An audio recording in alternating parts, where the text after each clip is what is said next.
گزشتہ روز supreme court کی جانب سے توہین رسالت کے کیس میں آسیہ بی بی کو رہا کیا گیا، جس کے بعد ملک بھر میں مظاہرے شروع ہیں۔ وزیر اعظم کی جانب سے قوم سے خطاب میں مشتعل افراد کو متنبہ کیا گیا ہے کہ وہ قانون کو ہاتھ میں نہ لیں، اور عوام سے اپیل کی گئی ہے کہ وہ چھوٹے سے طبقے کی باتوں میں نہ آئیں۔ موجودہ صورتحال اور اس پر حکومتی موقف پر مفتی نعیم نے شدید رد عمل دیا ہے۔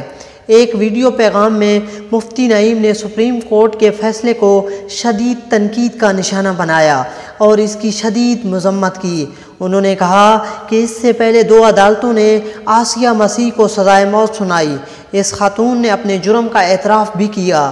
سوال یہ پیدا ہوتا ہے کہ کیا ان عدالتوں کے فیصلے غلط تھے؟ سپریم کورٹ نے اپنے اس فیصلے میں ان گستاخانہ الفاظ کا ذکر ہی نہیں کیا، تکنیکی بنیاد پر اسے رہا کر دیا۔ اس فیصلے نے مسلمانوں کو تکلیف پہنچائی ہے۔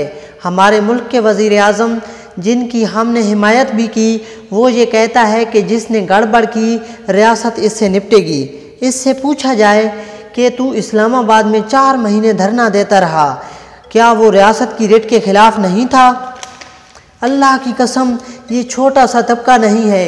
وزیر اعظم کو تھانے دار بننے کی ضرورت نہیں، وہ عوام کے ووٹوں سے آیا ہے۔ اگر تھانے دار بنے گا تو پھر دیکھ لے گا اپنا حشر۔ سابقہ حکمرانوں کا حشر اس کے سامنے ہے۔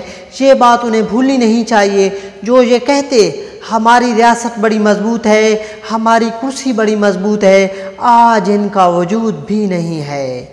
مزید اس طرح کی معلوماتی اور اسلامی ویڈیو دیکھنے کے لیے جان پاکستان ٹی وی کو سبسکرائب کریں۔ شکریہ۔ اللہ حافظ۔